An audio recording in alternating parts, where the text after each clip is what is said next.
final criteria I used was, because you can say all those things and say you stand for it, I wanted somebody with a demonstrated record of delivering results on those important issues. Talk is cheap. We need people that have demonstrated fidelity to these principles with their actions. So that is why today I'm proud to announce that I am selecting our Attorney General, Ashley Moody, to serve as our next U.S. Senator.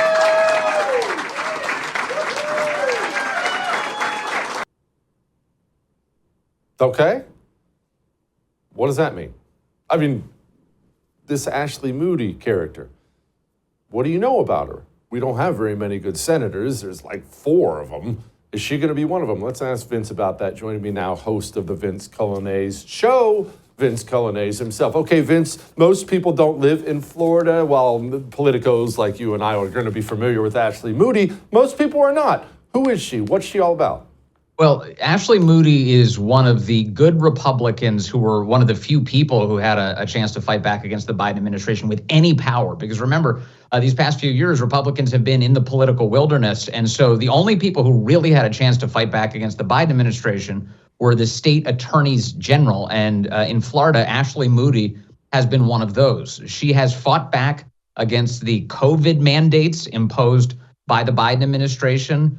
She has been relentlessly fighting back against our adversary, China, in whatever capacity she can in Florida. She's basically had a pretty good track record, including going after Jack Smith for the raid on Mar-a-Lago and defending President Trump's rights, as well as his co-defendants down there, to the best of her ability. So I think in terms of the kinds of signals that you and I are going to look for, is this the kind of person who should be a senator? I think DeSantis probably picked someone who at least has on paper a pretty good record that would say, okay, she seems acceptable. What a surprise. DeSantis delivers on something like he always does. What do we know about her? I know she was AG, but what do we know about her when it comes to illegals, when it comes to guns, when it comes to spending? What do we know? On the issue of illegal immigration, she's also been very tough on border issues. Okay. So again, just as a state attorney general, as a prosecutor, she's been really focused on that issue, suggesting, of course, that in the United States Senate, she'll be focused on it there as well. And that's consistent, by the way, with the entire the upper regime in Florida, led by Ron DeSantis, who have been relentless in terms of helping focus on the border issue and trying to address it, even going so far as deporting illegals to Martha's Vineyard in order to force the left to have to deal with the problem that they created. So again, Ashley Moody gets good marks there. Okay. Speaking of Senate seats, we're now being told that Vivek is being pushed to go for that open Senate seat in Ohio. I thought Vivek was going to head up Doge with Elon, but what's happening with all this? Well, when he started basically going silent over the last few weeks, it really came in the wake of him suggesting he put himself in the hornet's nest in terms of what it seemed to be a pretty big approval of the H-1B visa program, and it didn't seem quite as focused on America first as people wanted. And so he kind of fell out of the public debate. But that's a little unusual for Vivek because when he's in the center of the political debate, he kind of likes to stay there. I started to suspect at that time that may be a play for a higher office. The reason we're not hearing quite so much from him is because something else is planned. Now, I don't know. It doesn't strike me. In the past, it seemed like he was out of the running to be a senator there. There's also some conversation of whether or not he wants to run for governor. So we'll see what happens with Vivek. But look, he's a pretty effective communicator. And when he screws up, it's entirely appropriate for the rest of us to roll up a newspaper and bonk him on the head. But I like Vivek on our side. I think he's pretty talented. Speaking of dark money, there's a lot of talk about dark money out there. Joe Biden talked about dark money yesterday. We need to get dark money. That's that hidden funding behind too many campaigns contributions. We need to get it out of our politics. I thought Joe Biden was the king of that. He He just gave George Soros a Medal of Freedom like 4 days ago, I think. He wants to get dark money out of politics. That speech was sad, first and foremost, because of his feeble delivery, which of course we've come to expect. But the hilarity of it is the never-ending gaslighting that we are subjected to by the left.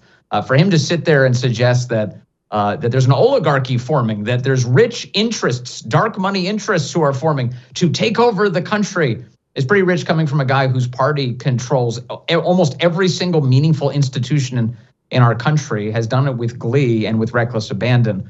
Of course, President Trump gets elected to reject that. And if a couple of rich guys do want to support Trump and the agenda that I believe in and that you believe in, fine, glad to have them on our side.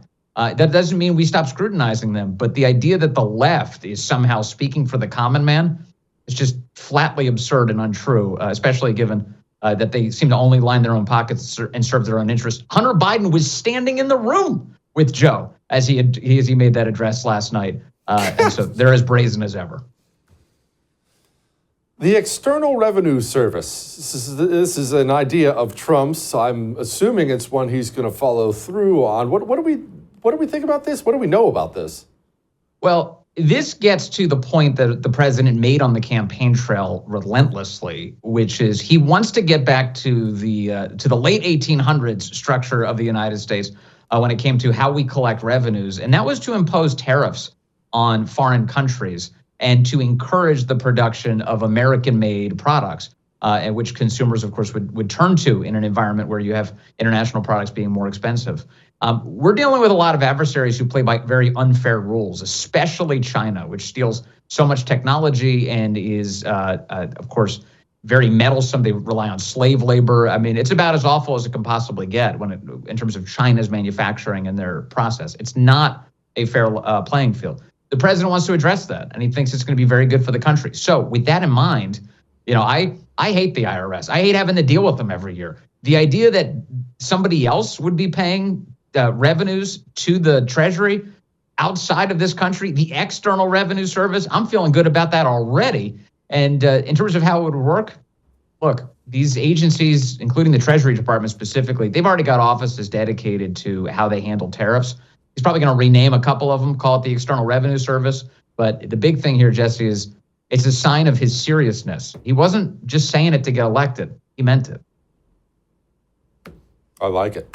But a more serious Trump this time. Totally on board with it. Vince, as always, awesome work. Come back soon, please. All right.